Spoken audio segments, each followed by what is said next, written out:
வணக்கம். அதிமுகவில் இருக்கிற முக்கியமான தலைவர்கள் சீனியர்கள் எல்லாம் எடப்பாடி பழனிசாமியோட போக்கு பிடிக்காம அவங்க போய் பாஜக மேலிடம் தலைமையிடம் போய் புலம்பி தள்ளி இருக்கிறாங்க. அவரை வச்சுக்கிட்டு எங்களால் ஒன்றும் கட்சி நடத்தவே முடியாது, அவரும் யாருக்கும் இணங்கி போக மாட்டாரு, இணக்கமாக செயல்பட மாட்டேங்கிறாரு, அவரால் கட்சிக்கு எந்த பயனுமே கிடையாது, ரெட்டலை சின்னத்துக்கும் அதிமுக பேருக்காக தான் மக்கள் ஓட்டு போடுறாங்க, எடப்பாடி பழனிசாமிக்காக யாரும் ஓட்டு போடலை, அதனால் கட்சி இணக்கமான போக்கை கடைப்பிடிக்கணும், நாடாளுமன்ற தேர்தல் உள்ளாட்சி தேர்தல் இதில் எல்லாம் அதிமுக பாஜக கூட்டணி வெற்றி பெறணும் அப்படின்னம்னா கண்டிப்பாக எடப்பாடி தலைமையை மாற்றி தான் ஆகணும் அப்படின்னு சொல்லிட்டு கட்சியில் இருக்கிற அதிமுகவில் இருக்கிற சீனியர்கள் நேரடியாக போய் அமித்ஷாட்ட போய் பேச்சுவார்த்தை நடத்தியிருக்கிறாங்க. விரைவில் பொதுச்செயலாளரை மாற்றுங்க அப்படின்னு சொல்லியிருக்கிறாங்க. அமித்ஷாவுக்கும் அதுதான். ஏன்னு கேட்டிங்கன்னா 2026 சட்டமன்ற தேர்தலில் அதிமுக 3வது இடத்துக்கு போச்சு அப்படிங்கிறத தாண்டி பாஜகவுக்கு என்னாச்சு அப்படின்னா பாஜக இருக்கிற இடமே தெரியாமல் போயிடுச்சு.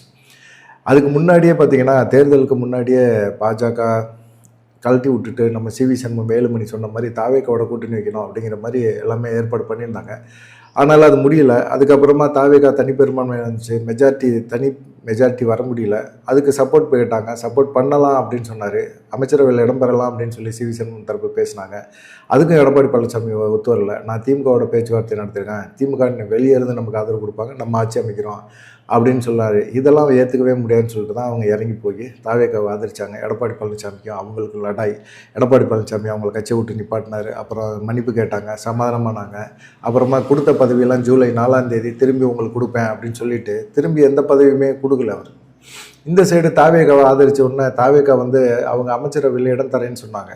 தாவேக்கா தனிப்பெரும்பான்மை அதிமுகவில் ஒரு டீம் 25 பேர் ஆதரிச்சிட்டாங்க. ஆதரித்த பிறகு அவங்களுக்கான அமைச்சரவையில் இடம் கொடுக்கவே இல்லை. அந்த சைடு தாவேக்காவை ஏமாத்திடுச்சு.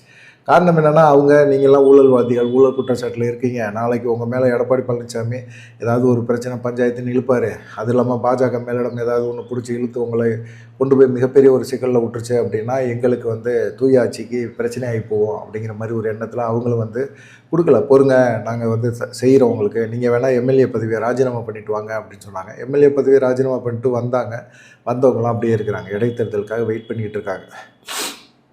சரி, மன்னிப்பு கடிதம்லாம் கொடுத்தாச்சுல்ல, இவர் திரும்பவும் அதே பதவிகளை அவங்க வகித்த பதவிகளை கொடுக்கணும்ல. ஆனால் என்ன சொல்கிறாரு அவர், எடப்பாடி பழனிசாமி என்ன சொல்கிறாரு, நாங்கள் இப்போ கட்சியை விட்டு போனவங்களுக்கு திரும்பவும் ஜீரோலேருந்து தான் ஆரம்பிக்கணும் அப்படிங்கிற மாதிரி அவர் சொல்கிறாரு. அவங்களுக்குலாம் கட்சி பதவியெல்லாம் கொடுக்க முடியாது அப்படிங்கிற மாதிரி பேசுகிறாரு. டம்மி பதவியாக கொடுக்குறாரு. துணை பொதுச் செயலாளர், அமைப்பு செயலாளர், கொள்கை பரப்பு செயலாளர், துணை செயலாளர் இப்படிங்கிற பதவிகள்லாம் கொடுக்குறாரு. இதனால் நிறைய பேருக்கு அதிருப்தி. எடப்பாடி பழனிசாமி செயல்பாடுகள் சுத்தமாக பிடிக்கலன்னு சொல்லி தான் அவங்க ஆதரிக்கிறாங்க. இப்போவும் பார்த்திங்கன்னா கட்சிக்குள்ளே அவங்க இருக்கும்போது அவங்களுக்கான ஒரு மரியாதையை அவங்க கொடுக்கவே மாட்டேங்கிறாரு அப்படிங்கிற ஒரு குற்றச்சாட்டை வச்சுக்கிறாங்க.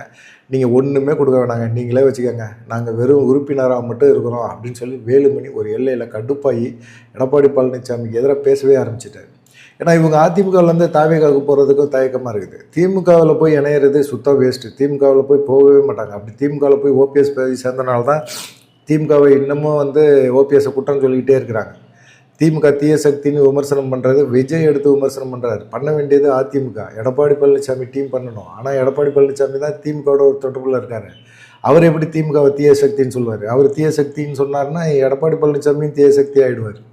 அப்படிப்பட்ட சூழ்நிலை தான் மக்கள் புரிஞ்சுக்கிட்டாங்க. சரி, கொடநாடு விஷயத்தில் ஒழுங்காக ஸ்டாலின் ஒரு நல்ல முடிவு எடுத்திருந்தார், உண்மையான குற்றவாளி இவர் தான் அப்படின்னு கை காட்டியிருந்தார் அப்படின்னா மக்கள் நம்பியிருப்பாங்க. இவங்க 2 பேருமே ரகசிய கூட்டணி வச்சனால தான் திமுக ஒரு தீய சக்தின்னு சும்மா வெளிப்படையாக சொல்கிறாரு. உள்ளே திமுகவோட கூட்டணி வச்சுருக்காரு எடப்பாடி பழனிசாமி அப்படிங்கிற ஒரு எண்ணத்தில் தான் எடப்பாடி பழனிசாமிக்கு ஓட்டு போடல. ஆனால் முதல் முறையாக விஜய் சொல்லும்போது விஜய் மேலே ஒரு நம்பிக்கை வச்சாங்க. திமுக தீய சக்தின்னு இவர் உண்மையாக சொல்கிறாரு, திமுக எதுக்குறாரு அப்படின்னு சொல்லி. உண்மையிலே திமுக தாவேக்கா எதுக்குது. காரணம் அவங்களுக்கு பலவித காரணங்கள் இருக்கலாம். தமிழ்நாட்டில் பொறுத்த வரைக்கும் இவங்க எதிரியாக இருந்தால் தான் நல்லது. இவங்க ஆட்சியில் நல்லது பண்ணலை அப்படின்னா அடுத்து நம்ம அவங்களுக்கு ஓட்டு போடுவோம். அப்படி ஓட்டு போட்டால் அவங்க வந்த பிறகு இந்த நல்லது பண்ணுவாங்க அப்படிங்கிற ஒரு எண்ணம் தான். அதிமுக திமுகவுக்கு 2மே வேறு வேறு கட்சி இல்லை, ஒரே கட்சி. விஜய் சொல்கிற மாதிரி அவங்க மக்களும் அப்படி தான் நம்ப ஆரம்பிச்சிட்டாங்க. இதனால் இப்போ அதிமுகவிலேருந்து வெளியே போகிறவங்க திமுக சைடு சேர மாட்டாங்க. அதே போல் தாவேகா சைடு போய் சேரலாமா அப்படின்னு பார்த்தா தாவேகா சைடு போனவங்கெல்லாம் புலம்பிக்கிட்டு இருக்காங்க. ஏன்னு கேட்டிங்கன்னா கடம்பூர் ராஜெல்லாம் போய் சேர்ந்தார். சும்மா காத்திருந்து பனையூர் இல்லை வாசலில் முட்டி தேய அப்படியே அந்த கேட்டை கட்டி பிடிச்சிட்டு நின்றுக்கிட்டு போய் ஓடி போயெல்லாம் சேர்ந்தார். சேர்ந்த பிறகு அவருக்கு பெருசாக மதிப்பு இருக்குதா அப்படின்னு பார்த்தீங்கன்னா மதிப்பே இல்லை. கடம்பூர் ராஜ் சேர்ந்த அன்னைக்கு அங்கே பார்த்தது தான். அதுக்கப்புறம் கடம்பூர் ராஜு இருக்கிறாரா இல்லையா அப்படிங்கிற ஒரு விஷயமே தெரியவே இல்லை. ஏன்னா சேர்ந்த அன்னைக்கு அமைச்சர்களை போய் பார்த்தேன். அதுக்கு பின்னாடி வந்து நான் அமைச்சர்கள்ட்ட பல தடவை வந்து அப்பாயின்மெண்ட் கேட்டேங்க. அமைச்சர்களை சந்திக்கவே முடியல. ரொம்ப ஒரு இதாக இருக்குது. எனக்கு தாவேகா கட்சியில் ஏன்டா சேர்ந்தோன்னு இருக்குது இப்போதைக்கு அப்படிங்கிற மாதிரி ஒரு எண்ணத்தில் அவர் பேச ஆரம்பிக்கிறார்.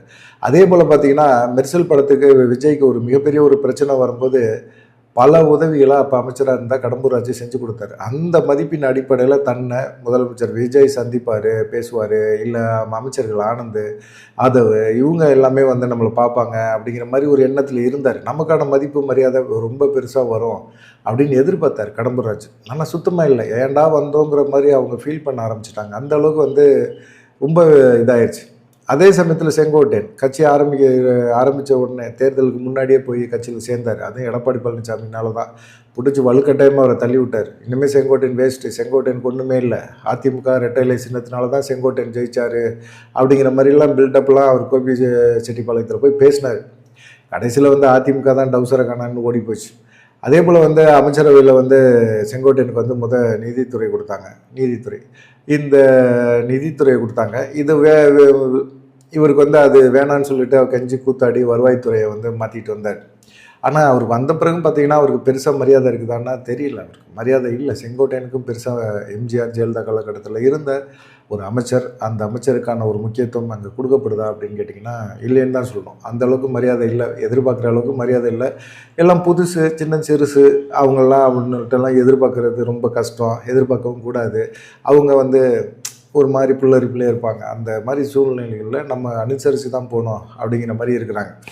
இப்போ வந்து அதிமுகவிலேருந்து தாவேகா சைடு போகலான்னு நினைக்கிறவங்க கூட நிறைய பேர் என்ன செய்கிறாங்கன்னா, போனவங்களுக்கே மரியாதை இல்லை, நம்ம போய் அங்கே போய் என்ன பண்ண போகிறோம், நம்மளும் அங்கே போயிட்டு மரியாதை இல்லாமல் உட்காந்துருக்கிறதுக்கு இங்கே இருப்போம், இங்கே இருந்து வரட்டில் இழுப்போம், கட்சியில் வந்து தலைமையை மாற்றுறதுக்கான முயற்சி எடுப்போம் அப்படின்னு சொல்லி தான் இப்போ டெல்லியில் போய் எடப்பாடி பழனிசாமியை மாற்றுங்க. ஏன்னா அவர் இருந்தாலும் ஒன்றும் பிரயோஜனம் கிடையாது. ரெட்டலை சின்னத்தை இருக்கிறனால தான் அவர்னால ஜெயிக்க முடியுது. நீங்கள் என்ன செய்யுங்க, எடப்பாடி பழனிசாமி தலைமையை மாற்றுங்க. இல்லை அப்படின்னா ஏதாவது வழக்கு அதிமுக வழக்கு போட்டு ரெட்டை இலை சின்னத்தை முடக்குங்க அப்படிங்கிற மாதிரி ஒரு விஷயத்துக்கு வந்துட்டார். இப்போ அமித்ஷா பொறுத்த வரைக்கும் அங்கே பார்த்தீங்கன்னா மழைக்கால கூட்டத்தொடர் அவங்க வந்து தொகுதி மறுவரை மசோதா வந்து நிறைவேற்றுறதுக்கான ஒரு முயற்சியில் இப்போ இருக்கிறாங்க, தீவிரமாக இருக்கிறாங்க. அதனால் இங்கே வந்து அதிமுககாரங்க போய் அவரை சந்தித்து நேரடியாக பேசுகிறது அப்படிங்கிறது சாத்தியம் இல்லாத ஒரு விஷயம். அதனால் அவங்க என்ன செய்கிறாங்க, துணை ஜனாதிபதி சிபி ராதாகிருஷ்ணனை போய் சந்தித்து பேச்சுவார்த்தை நடத்தியிருக்காங்க. அவரும் பொறுமையாக கேட்டார். அவரும் அந்த ஊருக்கார் தான். எடப்பாடி பழனிசாமியோட செயல்பாடுகள் சரியில்லை அப்படிங்கிறது அவருக்கே தெரியும். ஆனாலும் அமித்ஷா என்ன செஞ்சார், தேர்தல் சமயத்தில் நீங்கள் பிரச்சனையெல்லாம் எதுவும் பண்ண வேணாம், தேர்தல் முடிஞ்ச பிறகு பிரச்சனையெல்லாம் எதுவும் பண்ண வேணாம், நீங்கள் அதிமுகவில் இருங்க, எடப்பாடி பழனிசாமிகிட்ட நாங்கள் பேசுகிறோம், நீங்கள் திரும்ப அதிமுகவில் இருங்க, இன்னும் எஸ்கேப் ஆக வேணாம், பார்த்துக்கலாம், எடப்பாடி பழனிசாமிகிட்ட மீட்போம், கட்சியை இருந்து மீட்போம் அப்படிங்கிற மாதிரி சொல்லியிருந்தார். ஆனால் இப்போ பிஸியாக தொகுதி மாதிரி ஒரு எல்லாம் பிஸியாக இருக்கிறார் அமித்ஷா.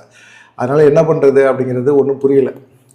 திமுக காங்கிரஸை எப்படி வளர்த்து விட்டுச்சோ அதே போல் இப்போ வந்து காங்கிரஸை வந்து தாவேகா வளர்த்து விடுது. இப்போ 118 எம்எல்ஏக்கள் வேணும். அதனால வந்து அவங்க யாரெல்லாம் எம்எல்ஏ பதவியை ராஜினாமா பண்ணிட்டு வராங்களோ அவங்களுக்கெல்லாம் சிவப்பு கம்பளம் வரவேற்பு கண்டிப்பாக தாவேகா தரப்பில் கொடுக்குறாங்க. அப்படி கொடுக்கும்போது விஜயை பொறுத்த வரைக்கும் 118 வந்தால் கூட்டணி கட்சிகள் எல்லாம் விரட்டி விட்டுருவாரு அப்படிங்கிற ஒரு எண்ணமும் கூட பாஜகவுக்கு இருக்குது. ஆனால் அப்படியே இருந்தாலும் காங்கிரஸ் வந்து அப்படி இல்லை அப்படிங்கிற மாதிரி தான் தெரியுது. ஏன்னா திமுக காங்கிரஸை வளர்த்து விட்டனால தான் பாஜக திமுக மேலே பயங்கர டென்ஷனாக இருந்தது. இப்போ அதே வேலையை தாவேகா செய்யுது, காங்கிரஸை பயங்கரமாக வளர்க்குறாங்க. ஆனால் விஜயை பொறுத்த வரைக்கும் அப்படி நம்ப முடியாது. அவர் ஒரு எல்லையில் வந்து காங்கிரஸை கழட்டி விட்டுறாரு அப்படிங்கிற மாதிரி சொல்கிறாங்க. ஆனால் இப்போ ஃபுல்லாக பார்த்தீங்கன்னா அவருக்கு தாவேகாவுக்கு முழுக்க ஆலோசனை சொல்கிறது யாருன்னு கேட்டிங்கன்னா பிரவீன் சக்கரவர்த்தி. இவர் காங்கிரஸோட எம்பி. ஆனால் இவர் வந்து ராகுல் காந்திக்கும் விஜய்க்கும் இணைப்பு பலமாக செயல்படுறாரு. ரெண்டாவது பார்த்திங்கன்னா உள்ளாட்சி தேர்தல், நாடாளுமன்ற தேர்தல்லாம் வருது. 2029 நாடாளுமன்ற தேர்தல் பாஜகவுக்கு மிக முக்கியமான தேர்தல். அந்த தேர்தலெலாம் வந்து காங்கிரஸ் எப்படியாவது வளர்த்து விட்டுறணும் அப்படின்னு பிரவீன் சக்கரவர்த்தி திட்டம் போடுறாரு. ராகுல் காந்தியும் அந்த பிளானில் தான் இருக்கிறார். இந்த சைடு பார்த்திங்கன்னா பாஜகவுக்கு அது பிடிக்கல. சரி, இப்படி செயல்படலாம் அப்படின்னா நம்ம அதிமுகவில் தான் கூட்டணி வைக்கணும். அதிமுகவில் இவ்வளோ குழப்பம் வருது, எடப்பாடி பழனிசாமினால் இவ்வளோ பிரச்சனை வருது. எடப்பாடி பழனிசாமினால் யாரையும் வெற்றி பெற வைக்க முடியாது. அவர் மட்டும் வெற்றி பெறதுக்கு என்ன வேலை செய்யணுமோ அதையும் செய்வார். அடுத்த தேர்தலில் அது கூட சாத்தியப்படாது அப்படிங்கிறது எல்லாமே தெரிஞ்சிருச்சு. ஆனால் எடப்பாடி பழனிசாமி கையில் இருந்து கட்சி பதவியை பிடுங்கணும், கட்சிக்குள்ளே வந்து எல்லாத்தையும் கொண்டு போகும். டிடிவி தினகரன், சசிகலா இவங்களை எல்லாத்தையுமே உள்ளே கொண்டு வந்தால் தான் ஓரளவுக்கு வந்து கட்சி வந்து திரும்பவும் பழைய நிலைமைக்கு வரும் அப்படிங்கிற மாதிரி இருக்குது. ஆனால் 47 இடங்களில் வெற்றி பெற்றது மிகப்பெரிய ஒரு சாதனை அப்படிங்கிற மாதிரி எடப்பாடி பழனிசாமி பேசிகிட்டு இருக்காரு. அதுதான் வெக்கக்கேடாக இருக்குது. 1,20,00,000 பேருக்கு மேலே ஓட்டு போட்டுருக்குறாங்க, எங்களுக்கு வாக்கு சதவீதம்லாம் அப்படியே தான் இருக்குது அப்படிங்கிற மாதிரிலாம் எடப்பாடி பழனிசாமி பேசுகிறார்.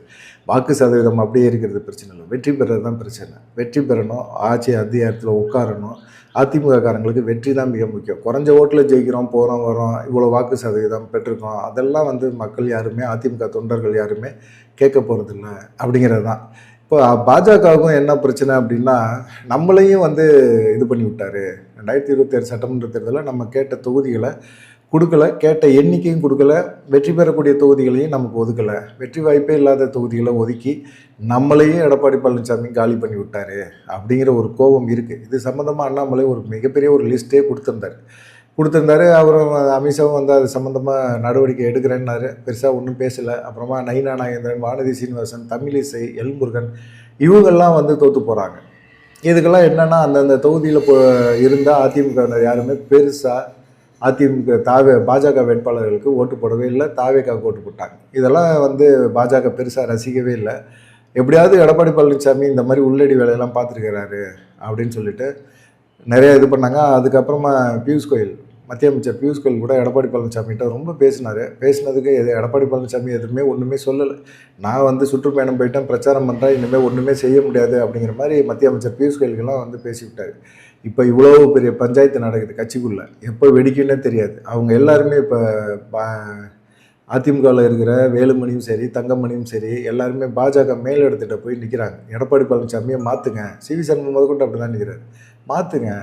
எடப்பாடி பழனிசாமி கையில் கட்சி இருக்கிற வரைக்கும் யாரோடையும் யாரும் கூட்டணியும் வைக்க முடியாது, ரெண்டாவது வந்து யாரும் வெற்றி பெறவும் முடியாது அப்படிங்கிற ஒரு விஷயத்த மட்டுமே சொல்லிக்கிட்டே இருக்கிறாங்க.